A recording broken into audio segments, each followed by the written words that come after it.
just testing the microphone. If you are joining us remotely, if you could just send us a little chat, raising your hand or saying all good, that would be wonderful.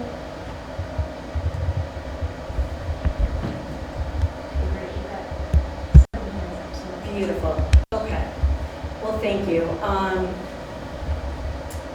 Apologies, we're a few minutes late, but we want to make sure that everyone who is participating in the hybrid meeting actually has the opportunity to participate. There'll be an opportunity later after the presentation to make any remarks or comments, and we'll submit any written feedback or comments with regards to the meeting. Just to kick off today's public hearing, it is approximately 6:07 p.m. on Wednesday, May 28th, 2025. We're at the TAB building in Somerville. We are here to present the Water and Sewer Enterprise Fund's the fiscal year 2026 rate proposals. A notice was published in the newspaper in the Somerville Times a couple of weeks ago as a preliminary notice of the date and time of this meeting. As well, there was a public advertisement that basically outlined the proposals for the rate changes that are being proposed for fiscal year 2026, effective as of July 1.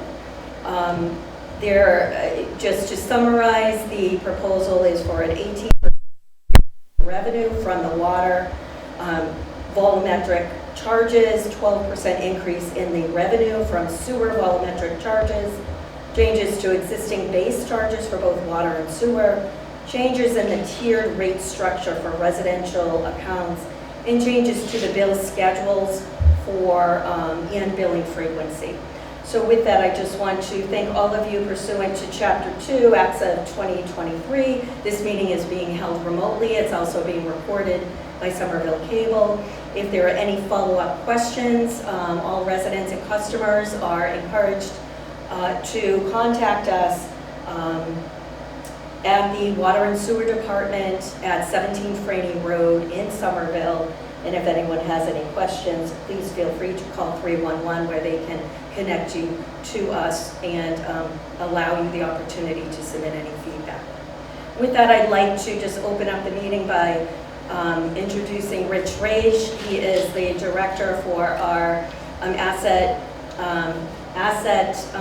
infrastructure and asset management department.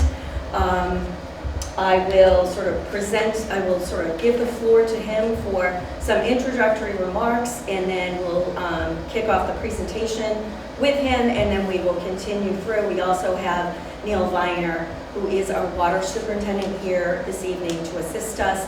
My name is Kelly Hebert. I am the Director for Finance and Administration for the Water and Sewer Department. And I thank you all for being here, whether you are remote or in person.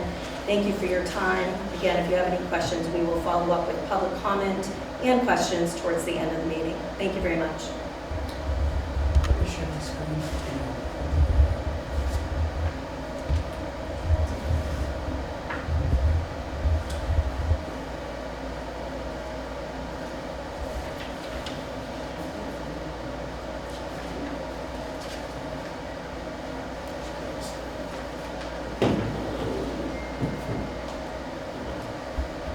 Thank you, Kelly. So tonight we have to, this is an open public hearing. We'll start with the presentation and then open up for public comments. And then we close the public hearing, which is all legal stuff. So first let's start with the 2026 rate increases. To understand that, we first have to understand what our 2026 revenue requirements are. What do the rates pay for? We've got a large system. The Water and Sewer Enterprise was established about 10 years ago to segment it off from the general fund. So all of the revenue that we collect through water and sewer bills goes to maintain all of those water mains, sewer mains, manholes, valves, fire hydrants, all the components that bring you water and take wastewater away. We are a member of the MWRA. We buy fresh water from the MWRA, from the Quabbin Reservoir, and we discharge all of our sewage to the MWRA system that brings it to Deer Island for treatment. If you think about what our revenue requirements are, on the water side, about half of our total expenses go to the MWRA. That is a fixed cost for us. We don't have any control over it. MWRA has 46 member communities, and they apportion their costs among those communities, and they essentially send us a bill that we have to pay. Also is a fixed cost for us is debt service. All of the regional capital projects that we've done, by law, the first thing we have to do with every penny that comes in from water and sewer bills is to pay off those bond issuances, that debt. So it's non-negotiable that we pay those off. Similarly, we've got capital outlay on an annual basis. This is investments that we make directly into the system improvements that do not require bond issuances. This is essentially fixed for us because we need to balance our debt. Then, when you think about what can be managed by the city in terms of reducing our overall water bills, it's very little. It's personal services that pays for all of our union and non-union staff, the crews out in the field, and the folks in the office. What we call ordinary maintenance, those are just usual business costs, photocopy, supplies, just things that you use around the office, and consulting for various needs that we have for billing or for technical reasons. So if you look at that pie chart, there's very little that we can do on an annual basis to reduce the rates because we have very large fixed costs. The story on the sewer side is similar. The categories are all the same. Again, the MWRA being almost 60% of our total costs on that side. And similarly, debt service is a very large portion. So what we can control in terms of our budget, in terms of rates, is a very little piece of that pie. And I'd like to turn it over to Neil Viner to give you an idea of what it is that those great water and sewer crews do for us on a daily basis. Thank you, Rich. Just want to touch upon a few things that they're not really in our control, but what happens in our day-to-day operations. One thing is our aging infrastructure. On some of the pictures here, you can see on the left there, that's a Y that was probably made in the 1800s that we had to replace approximately a year ago. Another water repair. You can see the other infrastructure. There's a gas main, sewer main. This is one of the easier jobs that had to be done in the city.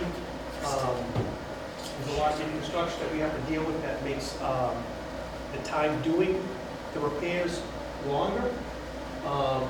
Another repair where we had to change a valve out, had some different angles on it that, there again made it difficult.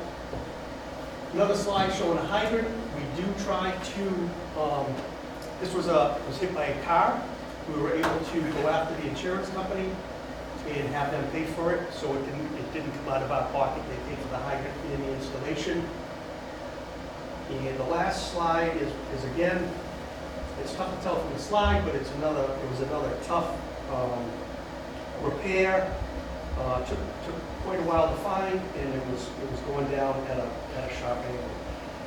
So with our infrastructure, starting back in the late 1800s, the rising cost of maintenance and increased material costs plays a big part in why we need our rate increase.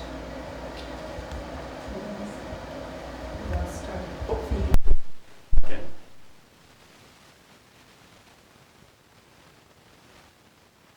We got our slides back. Thank you.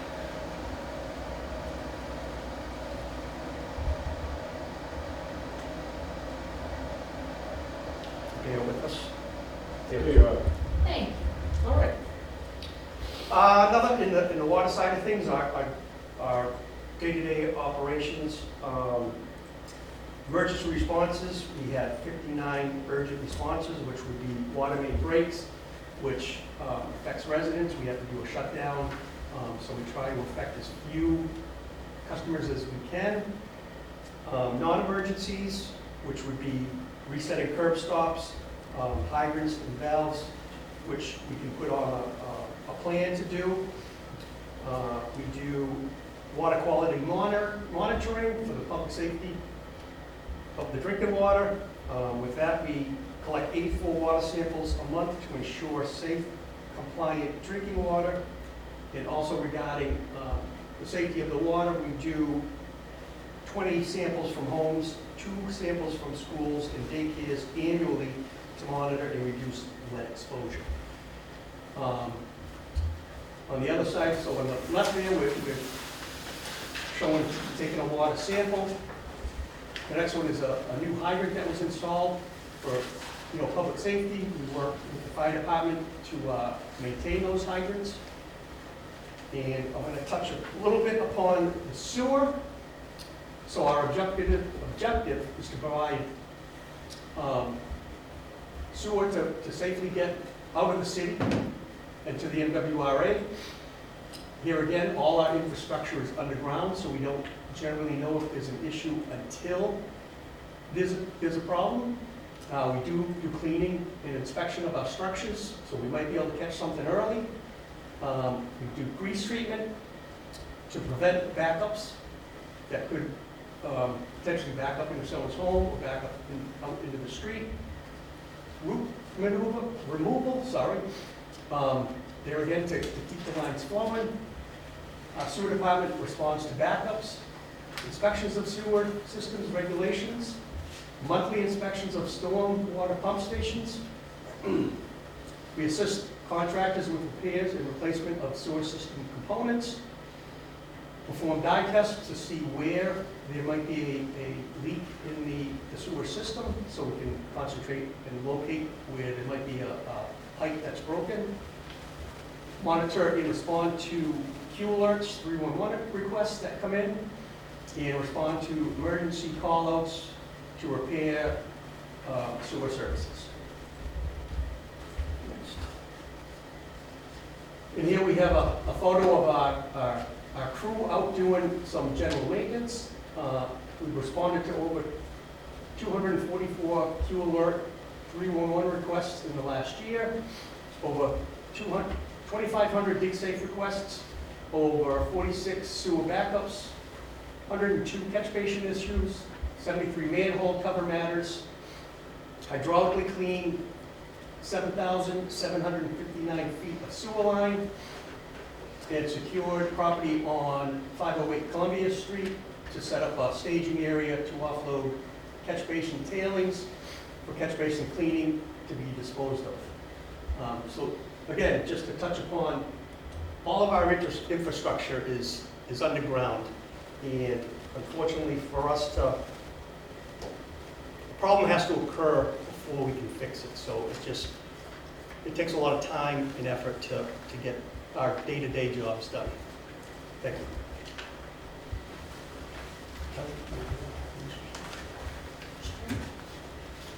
Oh. These are our fine, hardworking women and, of course, men in our department. We have been doing a lot of work to help resolve the backlog of a number of issues related to the meter replacement program.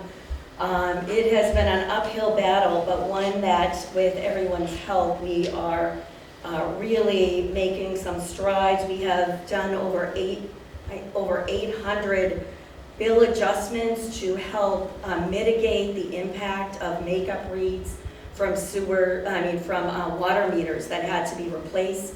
Those probably went 3 years without being replaced. Unfortunately, we're still dealing with the repercussions of that, but with this staff, we are really trying to do our best with the resources we have to try and mitigate wherever we can. As an enterprise fund, we are legally required to collect usage fees By not charging one person means that other people have to pay more, so it's all subject to Mass Municipal law and statute. Our administration staff and our billing staff have been doing yeoman's work trying to get our accounts and our meters up to date. We have actually, despite the news reports, we are actually doing quite well. We have gotten rid of a huge backlog of adjustments. If anybody is still having any issues or problems or concerns, they can contact our office for assistance. Our plan for this year is really to highlight the actual need for very necessary and essential personnel that has been really, it's a lean operation, perhaps even too lean. As a part of this proposal, we basically have 3 areas where we have been concentrating our efforts. Customer service, we only have 2 principal clerks who are responsible for all the intake, and that means phone calls, emails, visitors. 2 people are taking in the equivalent of the transactions related to about 8,000 accounts. So we are looking to add a new FTE, a new principal clerk for our customer service team up front. We are also looking for a service operations manager to help manage all of the incoming questions. We have over 16,000 accounts, 16,000 water meter accounts, and that is also 16,000 sewer accounts. This all takes a huge amount of effort, and by working with this team, I think that we've been able to try to mitigate as much as possible some of the issues that have come up with the meter replacement. But with that, I would say that we are approximately 94% completed with the meter replacement program. So we are really doing a lot to make sure that we are set and our foundation of equipment is ready to meet the needs of our residents moving forward. Next slide, please. So our account maintenance staff, again, 16,000 accounts. A lot of our drivers for our volume is really coming from the real estate market and a lot of condo conversions. So due to the real estate market as it is, a lot of single family homes traditionally had 1 family, and now we're seeing them turn into 8-unit condos, 4-unit condos. Each one of those condos requires its own water meter, its own account, and all of those things need to be managed by our staff. And all of those things also need to have a regular billing that happens. Right now, our residential bills are going out triennially, so that's 3 times a year, every 4 months. Our commercial bills are going out bi-monthly every 2 months, and part of our proposal is part of this new rate restructures that will be basically allowed to bill everyone on a quarterly basis with geographic-based districts. So we're hoping to simplify the way that we're currently doing our billing so that we can maximize our ability to deal with this number of accounts. So our proposal is to upgrade our systems analyst to a second billing analyst as one part of our proposal. Our current billing staff, our current billing staff, we generate over 51,000 bills a year. 51,000, and each one of them is different because everyone's usage can be different. So we are essentially every month doing a bill run with at least 5,000 or 6,000 accounts. So with that, so far we have only had 1 billing analyst overseeing that process. And what we have found from the past year of activities is that it's just not a sustainable way to run a multi-million-dollar enterprise. So with that realization, we are suggesting that there be 1 new principal clerk to assist the billing function and a utility billing manager that would be added. So we're talking about a total of 4 new FTEs, all fully supported by the revenues that are being generated through the billing so that we can more efficiently and more effectively deal with our billing adjustments, our account maintenance as it happens, and not have a backlog of those issues to have to rely on. So let's see. Oh, so here, this is the final slide that I have. I just want to leave everyone with really the hope. We've done a lot in a few short months to try to correct what was probably a difficult situation, a challenging one at best. Replacing 16,000 meters in the city was quite a feat. We were able to create a new Unis utility billing manual that will allow us to have continuity and training between various members of our staff, so that if the billing manager is out, we will have cross training with other members of staff, so that we will be able to have a good balance of staff support to fulfill that function. We have weekly Unis technical training sessions with our consultant. We are having bi-weekly meetings with our customer service staff, with our billing teams. We actually created an in-house task resolution tracker. We call that our TRTs. We're crossing our TRTs, and that means we're trying to get these issues resolved and out of the queue. We've had over 800 fiscal tier adjustments that have been processed, and really the idea is to mitigate those catch-up bills that have happened from people who have had estimated reads for sometimes 2 or 3 years. So we have been really trying to get those addressed in the most equitable and fair manner. Finally, all our meter files and records have been converted to electronic format. Mariana, we call her our meter queen, and she's working with Melanie over here to try and make our operations more efficient. Instead of relying on paper files, we want to be able to have everybody have access to account information right on their own desktop, not having to get up, find a file. And so that's been a major project that we finished. And also, as a really exciting step forward, we are working with the Constituent Services Department and 311 to integrate our service delivery model with the 311 Q alert system, and that has been possible because of the folks from Constituent Services and also our Chief Innovation Officer. We have a lot of great ideas. We have some great people behind us, and we are ready to make this right and make this right move as we move forward with the new rate restructure. So I hope that gives everyone a little sense of what we've been doing over the past few months since I came on board, hopefully creating a foundation for us to be able to move forward in a more productive way. Thank you. So that's a little slice of the operations. As I said earlier, a lot of the driver for our fixed costs is around our capital plan. As Neil pointed out, we've got a very old system. As a matter of fact, majority of the pipes that the water and sewer department deal with on a day-to-day basis are about 100 years old. That leads to a couple problems. One, they're old pipes, so they are in danger of breaking, which is why we've got the emergency responses that we do. But also, a lot of them are outdated, particularly on the sewer side. With climate change and additional environmental regulations, there are a lot of changes that we need to make to the system. So our guiding principles are fulfill our regulatory requirements, comply with administrative orders and the combined sewer overflow permits, improve the level of service.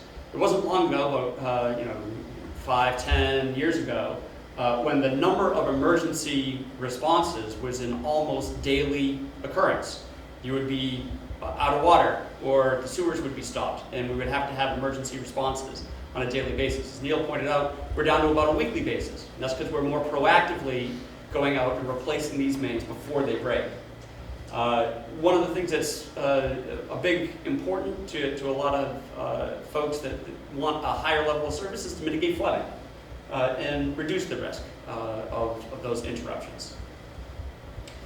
We've been investing heavily in the past 10 years. From 10 years ago, we were almost doing nothing proactively and steadily increased that and increased the production of replacing these pipes, not only for that risk because of their age, but also to meet the modern needs of the city.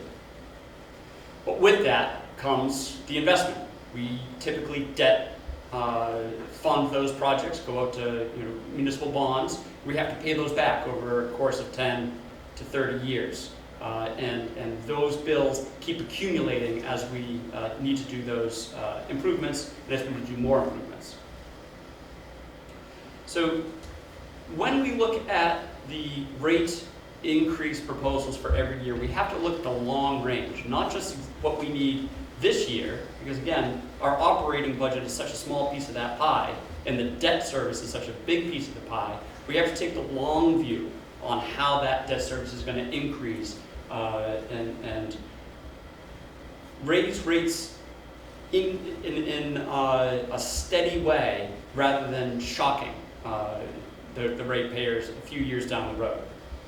So we've got a rate dashboard that we've developed with our consultants, and it gives us the long-term financial health of the water and sewer enterprise. So step through a couple of the things on the dashboard. First is our operating fund and revenue versus expenses. Essentially what we want to take in, we want that to be pretty much what goes out. You never want to be in a deficit, because we can't suffer a deficit, but we also don't want to overbill and have too many surpluses. That's just not right for our ratepayers. So we watch that over time. We also, at the same time, have a stabilization fund. This is essentially our rainy day fund if something were to go horribly wrong with the system and we had a major emergency repair. So on both the water and sewer enterprise fund, we have those stabilization funds, and they're sized for water and sewer sort of appropriately so that we can respond to that sort of emergency should it happen.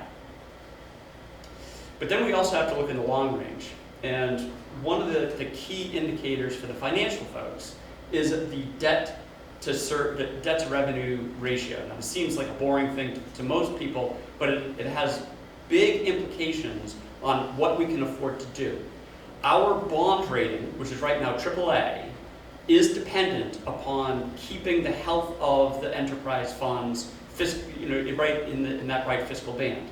So if our debt to revenue becomes too high, we risk losing that AAA bond rating, which means that it costs us more money to do those capital projects, and we can do less for every dollar. So we've been steadily increasing rates over the past about 7 years, and we had a rate proposal last year that did not pass, and so we had to suffer 0% increases last year, which puts us in a dire position this year. So if you look at the dashboard from last year we were proposing an 8.5% increase on water that would keep all of our metrics healthy. That did not pass. We had to suffer a 0. We had to dip into our stabilization fund. We brought that down to about as low as we're comfortable bringing that stabilization fund. And we did have surplus revenue from fiscal 24 that we dipped into, but we don't have that at our disposal at this point. And so, essentially, having lost that 9.5% increase last year, which would have led us to about a 9% increase this year, we now have to do an 18% water increase. Similar story on the sewer side. Last year we were proposing a 5%, did not pass, it was a 0, dipped into reserves, dipped into stabilization, and put us in a position now where we couldn't suffer that again. And so we need a 12% increase on the sewer side to maintain the fiscal health of the sewer enterprise. Now, those are sort of averages across the entire city. But we're also looking at this, we also were coming to the realization that how we were billing wasn't necessarily fair and proportionate. So we're also proposing changes to the billing structure to make the collection of revenue a little bit more fair. So our objectives are, obviously we need our revenue requirement, but we want it to be simple so that the billing staff can handle it efficiently. We want it to be proportional so that each person that pays into the system is paying according to what they use. We also want to follow industry standards while we're doing that. So there's essentially two portions to your water and sewer bill. There's a base charge and a volumetric charge. The base charge is industry standard. It is also there because we need a steady source of revenue that we can count on for the health of the enterprise fund. We've always had that base charge.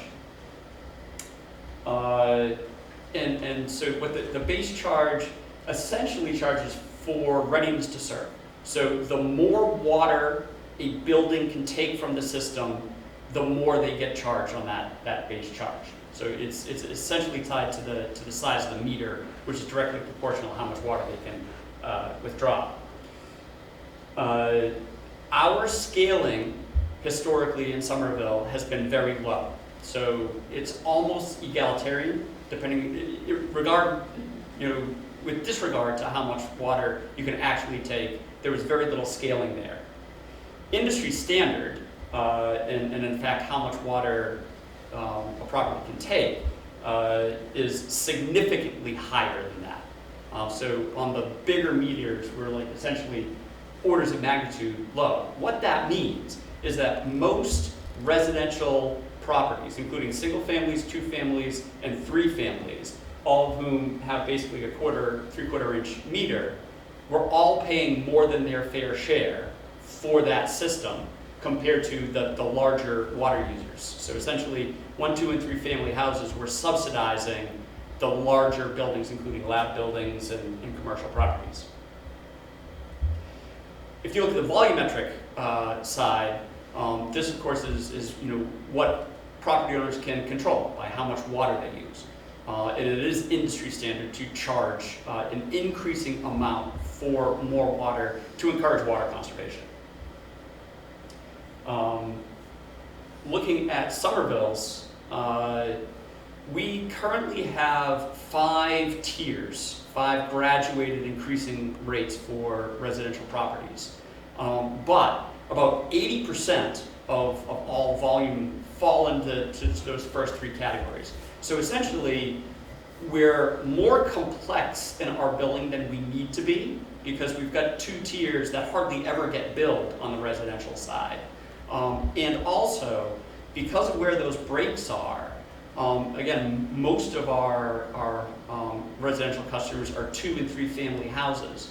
And because you've got 2 or 3 families in those buildings with 1 meter, they automatically were jumped into tier 3, which is getting charged at a higher rate. So there were really only a handful of single family houses that were using small volumes of water that were getting the benefit of that lower rate. So this sort of breaks that down, in terms of actual numbers. So essentially, the 3 families in a 3-family house were paying 10.5% higher than a single family just because of where those tiers were breaking off. So that brings us to our proposed changes. 1, we're going to change the graduated increase for that readiness to serve, the size of the meter, to make it more fair between the residential and the larger users. And we're going to reduce the number of tiers to 3 with a breakpoint so that 2 and 3 family houses are essentially getting charged the same way that a single family house would be. And really only mega users are falling into the higher tier. The same holds true on the sewer side. The structure of the sewer bills are essentially the same. So we're going to map that over to the sewer bills. Like the dollar per gallon is different on the water and the sewer side, while your water and sewer bills are it's not a bill, but you'll notice you get charged more for sewer than for water. But we're going to port over sort of the ratios.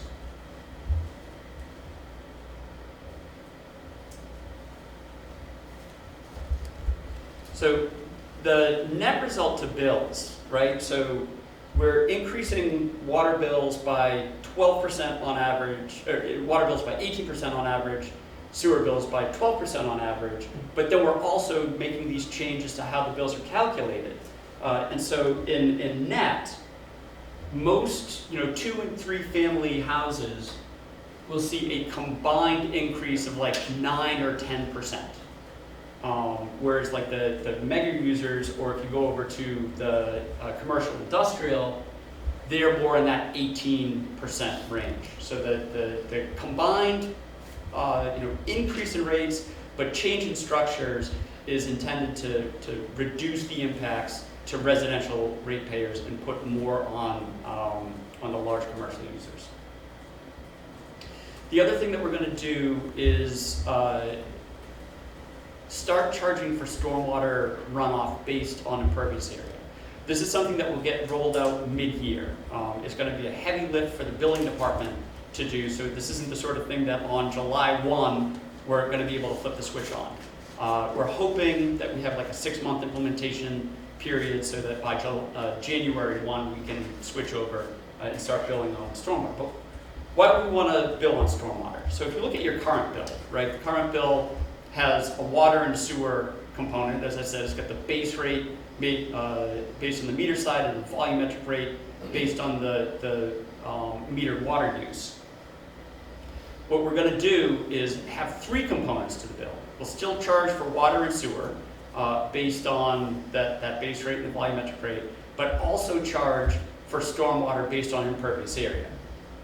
Now the important thing to understand is that this is what we call revenue neutral. So if you look citywide, the sum of the sewer bill and the stormwater bill is going to be the same as the current sewer bill.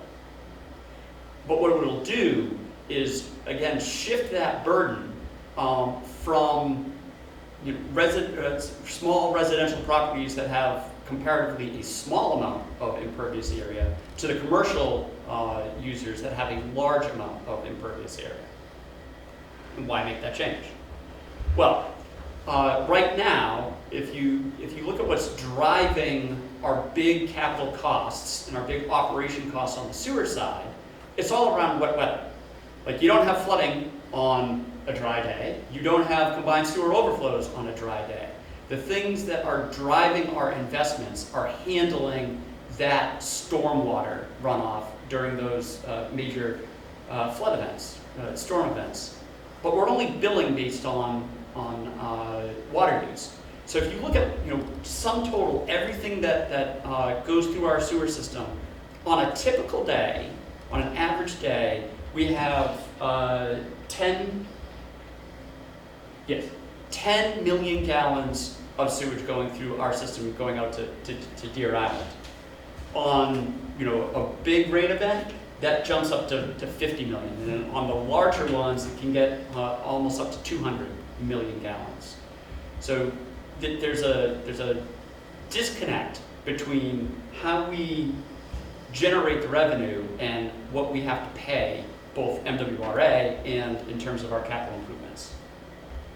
To sort of put that in perspective, Target is actually a very small water user. They've got like a employee bathroom, there's probably a Dunkin' Donuts in it. I mean, there's always Dunkin' Donuts, maybe it's at Starbucks. So their water use is about equivalent to 5 two-family homes. But the impervious area associated with the flat roof and that big parking lot is about 20 times the impervious area of those 5 two-family homes. So if you look citywide, residential properties are 90% of the city, or essentially 90% of bills, but only 60% of the impervious area. And conversely, the commercial is less than about 8% of the total bills, but about 30% of the impervious area. So the idea here is to shift it to the properties that have the burden. We've gone through an analysis the way that it will work. Most of the properties in the city fall into sort of a predictable bucket. So there'll be 5 tiers. Almost all of the residential properties and some of the commercial properties will fall into these 5 tiers. We'll bill based on that. And then some of the commercial properties are actually on a measured basis. This is to help the simplicity of the bills. Importantly, we're also going to include credits. If a property owner manages stormwater on their property, you can apply for a credit and reduce your stormwater fee. So this is important because this gives property owners, the way that you do with water, you use less water, you reduce your bill. If you reduce your impervious area, you can reduce your bill. So there's property owner control over that bill. But also, it helps us solve that big stormwater problem. We know that property owners can do this. We've been requiring it of anyone that gets a permit, a building permit. The engineering department has been requiring all building permits to capture the first 3/4 of an inch of runoff, which essentially takes a 10-year storm down to a 2-year storm. These are easily implementable.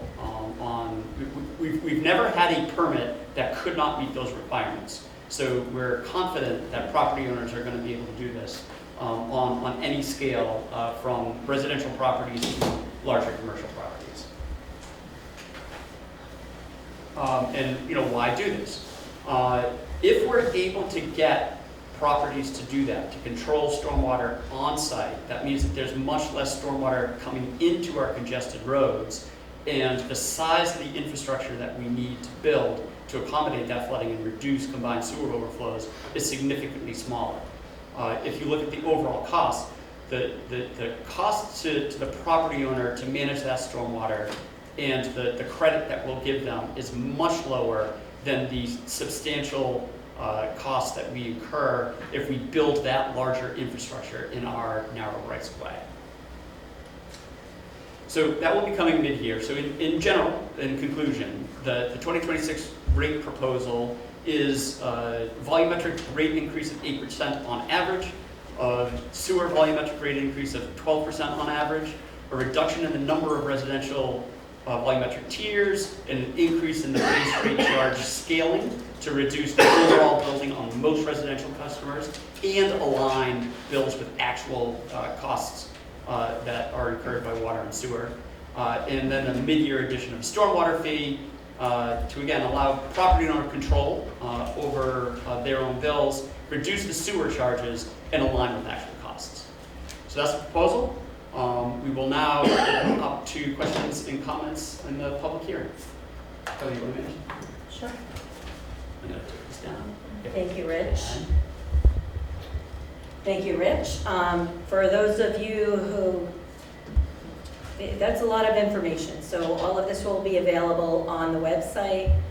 We have a recording here being done by Somerville Cable. The information will be available for those of you who need additional information. Being that this is a public hearing, I wanted to let folks know that we have received 2 written comments from 2 residents, one of which it's not signed, but these both will be entered into the record for consideration. I don't have the name and address of one. I do have it for another, Daniel Shinar of 56 Church Street. They were both in opposition. These will be entered into the record, and we will be receiving any written comments that anyone would like to submit to us. We have a hybrid meeting online, but before we go to the hybrid questions, we do have some people here in person. I would like to invite anyone who is here in person, if you would like to come up and make any public comment, question, you are more than welcome to. We have someone who's camera shy. Is there anyone in the room who would like to make any comments for the record as part of the public hearing? Seeing none. Seeing none, we will go to the remote hybrid meeting and ask if there is anyone who is joining us remotely who would like to make a comment. So we have 2 people who raised their hand, and if you want to make a comment, what you're going to do is raise your hand. We will unmute your microphone so that you can speak. We're not using a timer this evening, so we ask that you please keep your comments or questions short and to the point. And we're going to start with Lisa.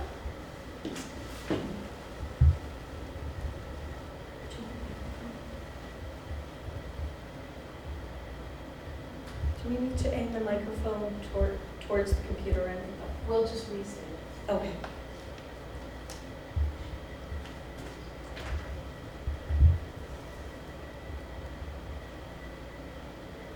One second. Rich, do you know where we would put this on the website? Would it be in your department or our water and sewer department? I would presume on our website that we might put the application, the presentation slides. I will confirm that detail, but I'm guessing we'll probably be placing this on the city's website in presentation format for anyone who's looking for more information or would like copies of the slides. Okay.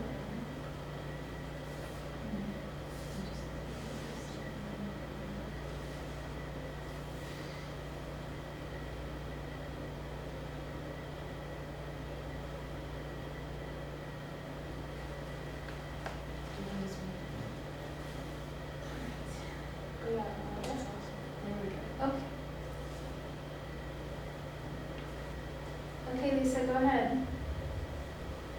You're muted on your end.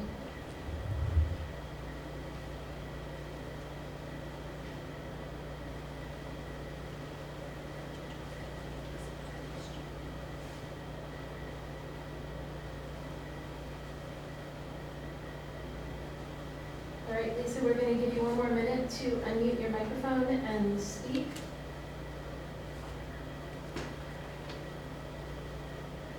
And now we're going to go to Steve. Lisa, we'll come back to you.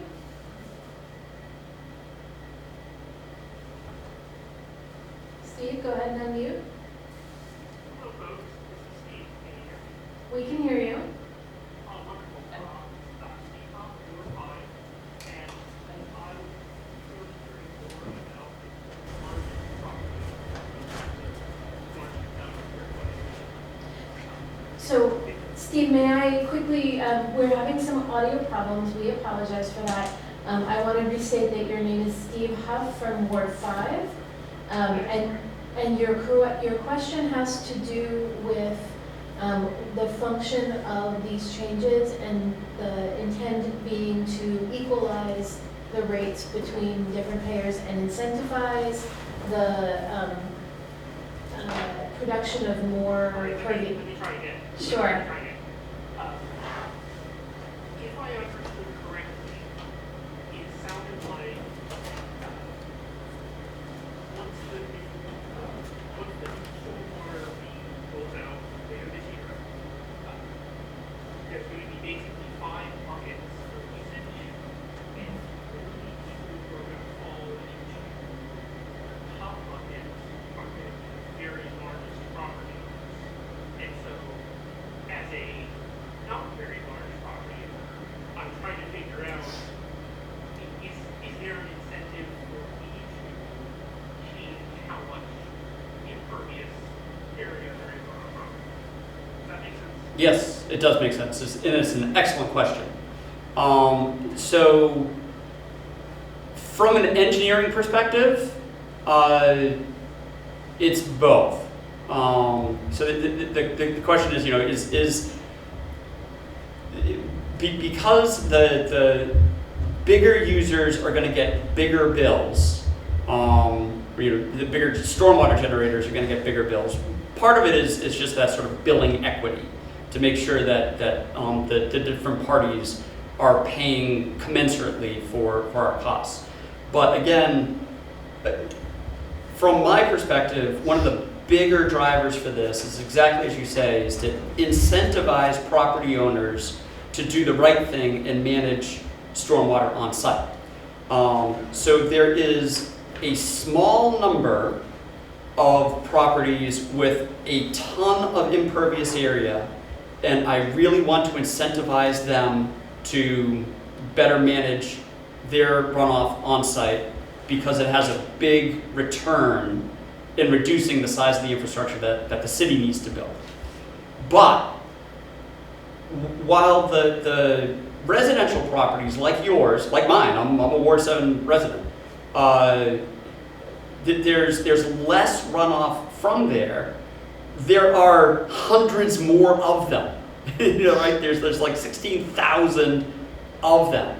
And if we can get a lot of people to do a little collectively, we can really make a big dent in that infrastructure we need to build.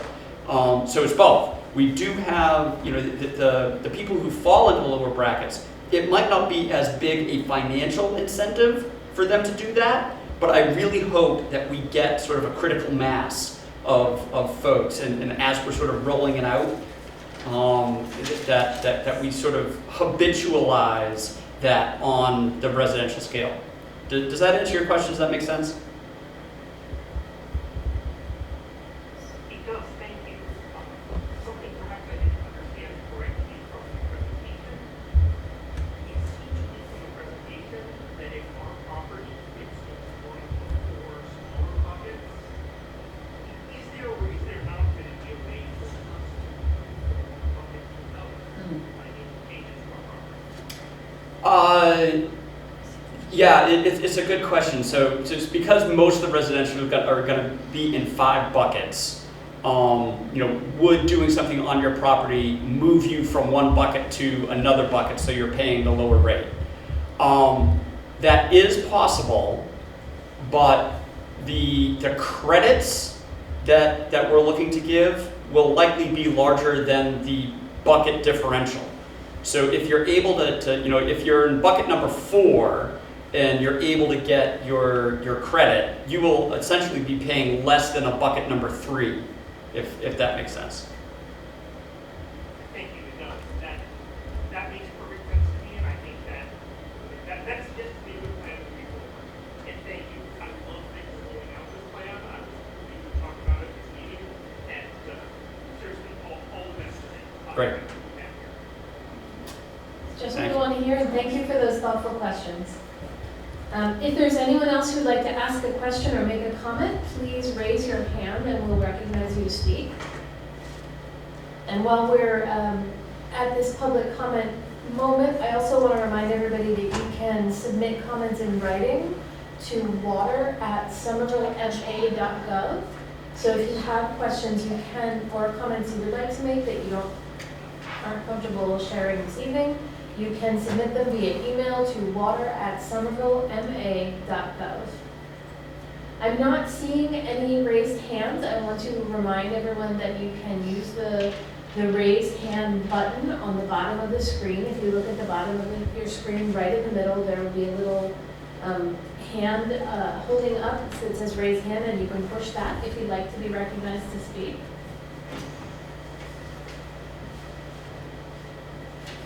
Seeing none, I think we can close that portion. But before we do, big shout out to Carlos in our water department. He's one of the most valuable employees in the whole city. I'm not just saying that because his wife is logged in. Oh. Well, standing ovation since she's logged in. I will concur that Somerville staff are amazing, and it's a pleasure and an honor to work with everyone every day. So I just want to offer everybody one more opportunity to raise your hand if you have a comment or a question. Going once. Going twice. Okay, with a reminder that you can reach out to water@somervillema.gov. We will close the public comment portion of this particular meeting, but we are leaving the comment period open for written or phone call comments. 2 weeks? 1 week? I think we should at least do a week. Public, But I would say leave it open until June 11th. June 11th. Okay, so for those of you who missed that, we are leaving the written comments, if you would like to submit written comments, until June 11th. We are happy to accept those and to submit those to the record. With that, I want to thank all of you for your participation, whether you are here in person or remote. Also thank our team at the Water and Sewer Department, and of course, IAM, Infrastructure and Asset Management, and all of the support staff who helped us to prepare for this evening. We appreciate your support. To all of you who attended, thank you very much. Appreciate it. With that, I will call this public hearing to a close. It's 7:01 p.m. Thank you, everyone. Thanks, Kelly. Closed. Over and out.